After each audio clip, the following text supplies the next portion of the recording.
Hi, everyone. It's Sarah, the host of Unmuzzled, a podcast. Welcome to this week's show. I will be joined in a moment by Allyson Rosenthal, who is from Heartland Animal Shelter. And if you're local to Chicagoland, you have seen recently that they had an awful flood in their facility. So I wanted to have her on this week to get a little update and also see how we can still help them. Before we get to that, presenting sponsors, you're up. Canine Cruise is the place to take your pet. They offer dog and cat boarding, dog daycare, pet retail, and mindful day school. With over 12,000 square feet of indoor space and a huge yard, they are the one-stop shop for professional pet care in Chicago. Bark Pouch makes 5 mess-free lickable treat recipes in 2 sizes for a delightful time with your dog or dogs. Their grab-and-go pouches make warm weather fun and easy breezy. Whether you're traveling, enjoying a long walk, patio season, or family and friend gatherings, Bark Pouch's irresistible, all-human-grade treats let you focus on what matters most: time with your dog or dogs and loved ones. Kiki's Corner Natural Pet Foods in downtown Winfield, just a block south of CDH Hospital and the railroad tracks. Kiki's has all your food and health aid needs for dogs and cats. Kiki's Corner for a healthy, happy pet. All right, everybody, I am joined by Allyson Rosenthal of Heartland Animal Shelter now, and you are the shelter manager, operations manager, right? I don't want to jip you at all, Allyson. Yeah, it's funny because I had this kind of same job for 4 years before, and they just added the operations in the title when I came back this September after having been gone for 2 years. So shelter operations manager, same job as I had before when I was shelter manager. I love it. So it's pretty cool. I mean, you got to come back. I know you started there as a volunteer. You went to another rescue for a little bit, but then they lured you back. So how has it been since you've been back, minus this latest, obviously, catastrophe, honestly, you can call it? No, it's been great. I came back in large part to Jenny, who was the assistant director at CACC. And she became the executive director at Heartland. And we had a really good relationship before when I was working here and she was at CACC. And I think, I think her leadership has done a lot for the place. And I miss the scrappiness of a smaller rescue. Yeah, I love that. I mean, so we'll just get kind of to the point of all this, but I would like to, at the end to talk a little bit more about you and your role there. But at the end of June, you guys basically awoke to what was a flooded shelter because of a water main break. So can you take us back to that day and kind of what happened and what your first inkling was that something was very wrong? Oh, gosh, sure. So a colleague called me at 7 a.m. and she told me, get over here. It's really bad. The shelter flooded. And I thought, my first thought was not what you're seeing, what this picture you just put up is. It was like, okay, we're going to have to get some volunteers to come in with a few wet vacs. And, like when your basement floods, like I live in Portage Park and it just always floods and whatever. Was not expecting what actually was the reality. And so I was, of course, alone that morning with my toddler. I roused him and I was like, Mommy has an emergency at work. And I took him to daycare and I got there and it was like, the footage you see after a natural disaster, both inside the building and outside, when you see like it's a bunch of animals in crates and people milling about and like garbage and debris. So definitely not what I had imagined. We did not have enough crates to put all of the dogs in that were the appropriate sizes. So there were some bigger dogs kind of shoved into like smaller airplane carriers. You're showing that picture of us. That's Joey and Amanda. And then Olga is holding, I believe that's Mary Kate. We got Mary Kate and Ashley in from Kentucky on Tuesday night.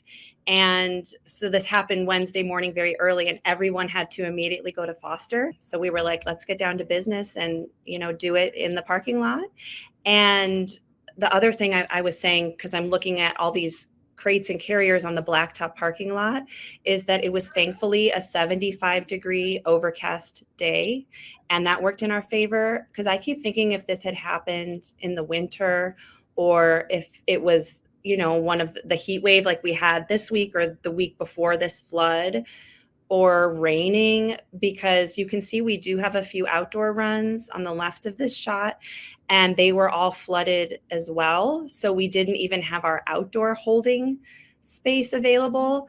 And yeah, it was crazy. Anti-cruelty, they showed up within an hour with 2 vans to take a bunch of cats and 2 dogs to anti-cruelty downtown. Because the cats were, obviously that was a big issue. We had over 90 cats on site, and you can't just, get them. So yeah, so anti-cruelty was the first van, and then Treehouse came, and then ACL Animal Care League in Oak Park came and took some too. So it was quite an operation, like vans. And then, of course, the All Flood and Fire Company was there really quickly. It was truly a sight to behold. Yeah. Yeah, and I think so. What happens? I wanted to bring up this picture because I think like when you guys, let me get rid of this banner quick. When you see like there's that dog's cage at 4:34 in the morning, and then the dog is like, I mean, it's so scary how bad this could have been if nobody caught it. I have been thinking a lot about that too. So our Heartland hero, Tony, the garbage man that we celebrated a couple of weeks ago, if you saw that, he truly did save lives, because in the span of an hour, those are an hour apart, there was 2.5 feet of water and rapidly rising. If this had happened at 2 a.m, no one would have noticed, but he was there a little before 6 to collect the garbage and back. And he always waves to the cats, and we have open cat rooms, and typically there's 5 or 6 on the ledge looking out the window. And he saw like 30 piled on top of each other. And then he looked under the door and he noticed water trickling out the front door. So yeah, I really do think he saved lives. And also just the timing. Again, if this happened at 2 a.m, it would have just kept rising. No alarms went off. It was, yeah, it's scary. It's so scary. And I think the biggest thing too is just, I remember you guys like posting, and I was sharing it with my friends, like, oh my God, this is awful. But you get like really like the community kind of like embracing you. The fact that, anti-cruelty was there, other people asking, do you need towels? And then what you have is just this influx of things now that you have to kind of deal with as far as, but when these things happen, people want to help, which I think, even I pulled this from like having a lemonade stand. That like makes me cry. It's so cute that they're like, they just all want to help. And that's good parents, just saying like, hey, let's do this for the animals. But what is kind of like, do you think the biggest thing that you saw or learned through all of this, just because it was so much heartache? And now we should mention you guys are in an airport hangar, which is obviously not home. I mean, you're not going to be able to get back in there for a few months, which is also like incredibly hard. Yeah.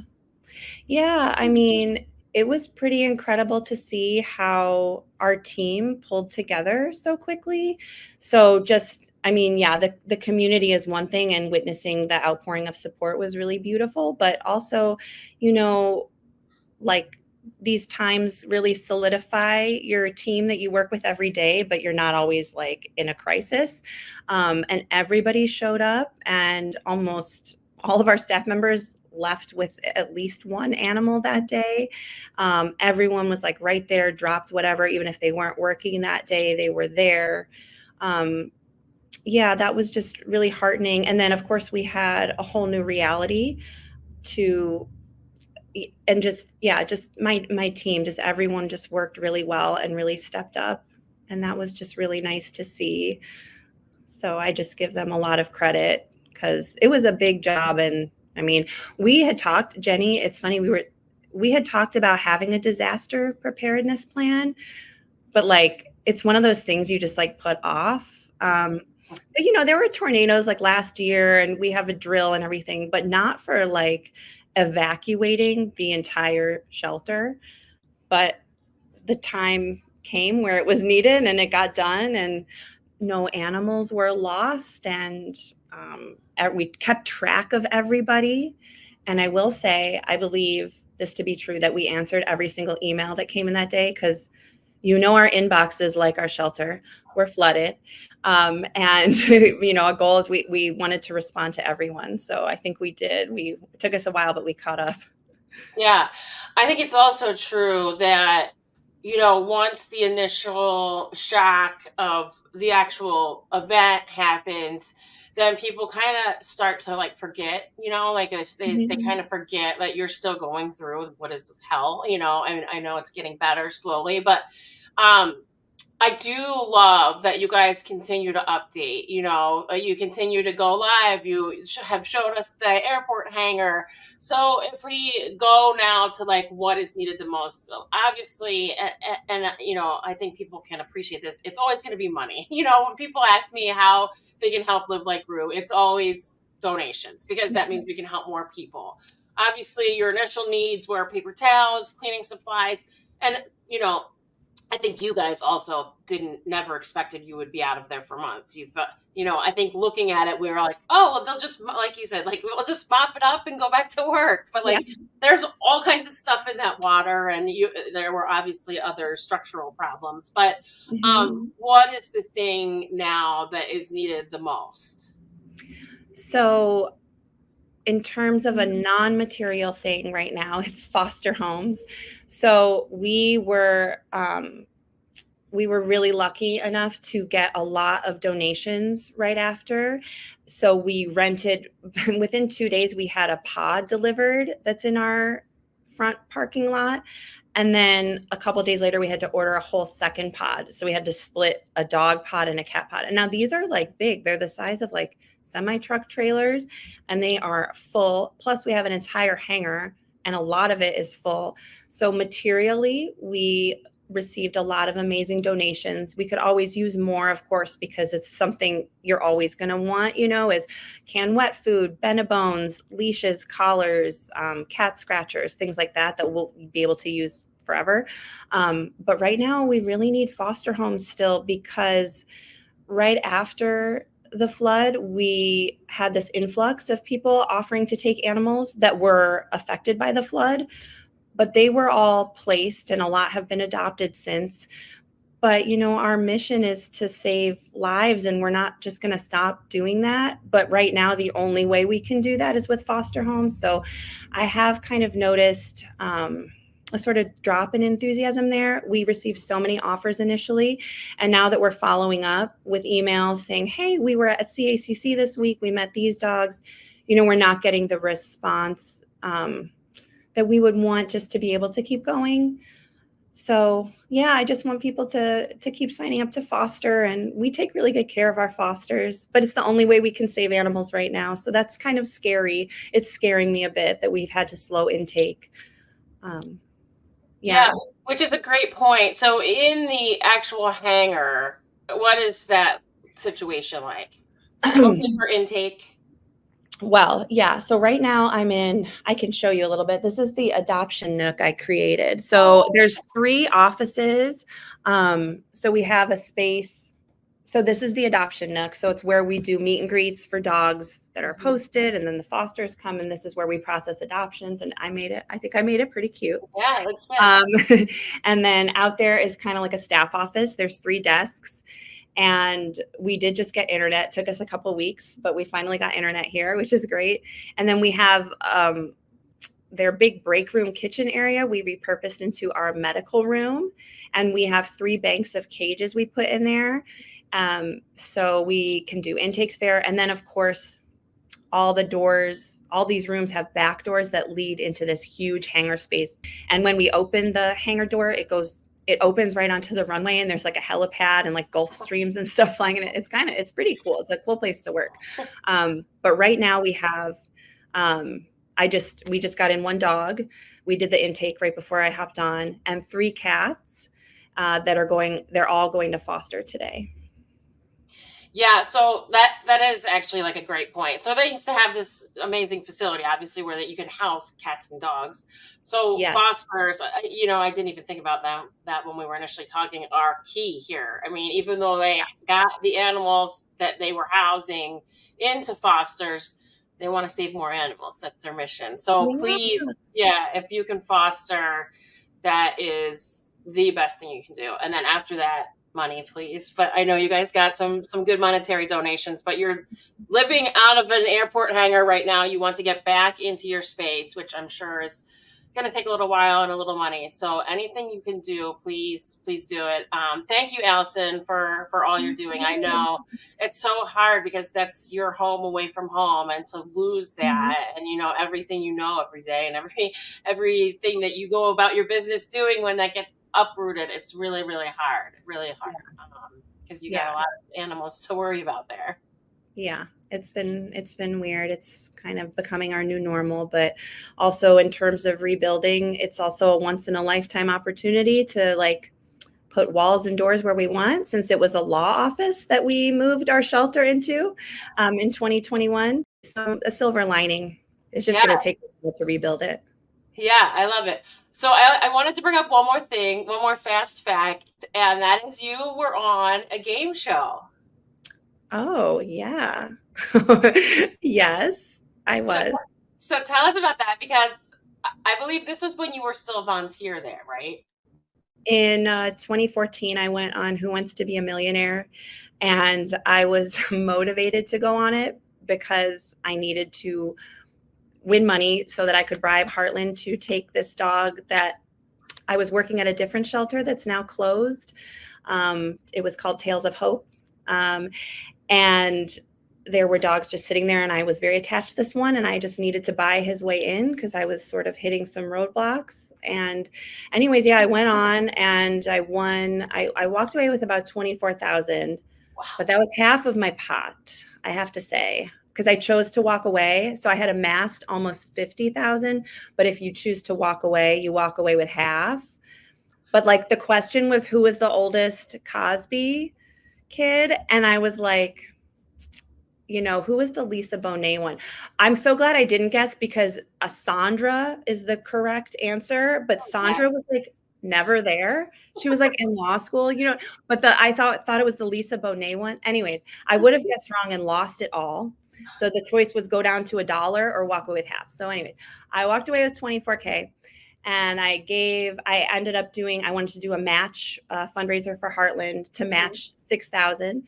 So I did like a press tour. I don't know, like I went on WGN to like promote it, that I was going to match $6,000. But it ended up doing so well. People kept giving that I raised 12,000, and then I matched my 6. So I ended up giving 18,000 to Heartland, to Dr. Dumore, which is the fund that we have so we can pull special medical needs that we can otherwise, couldn't come from our normal budget. So yeah. I just had to throw that in there because I was actually like looking, I was researching you a little bit. I was stalking you. That's what I do for my guests. I gotta be. But I just love that. Like I love that is like, it's cool. Thank you. And I wanted to bring up something like fun, because we've talked about a lot of sadness and that kind of thing. But you guys are on the upswing now. I'll always support you. I like that we get to get this message out and update everybody. And I do think that people still care, mostly because of how many updates you guys do. I think that helps a lot. Even when you were going live those days after, you guys were hustling, but you were also updating everybody on what was going on, which is so important. Oh, good. That's really good feedback. I'll make sure that I give that feedback to Jenny and the social media team. So yes, for sure. Yes. Thank you, Allyson. I know you have a dog to get to foster, so I'm going to let you go. I appreciate you so much. Everybody check out their website and all their social media to get updates. They're incredible for everything they do. Flood or not, they're amazing. So thank you, Allyson. No, thank you. And thanks for everything you do. I mean, yeah, you're amazing. Well, everyone knows that. It's your podcast. All right. But thank you too. You're the best. Thank you. Have a good night. Bye, you too.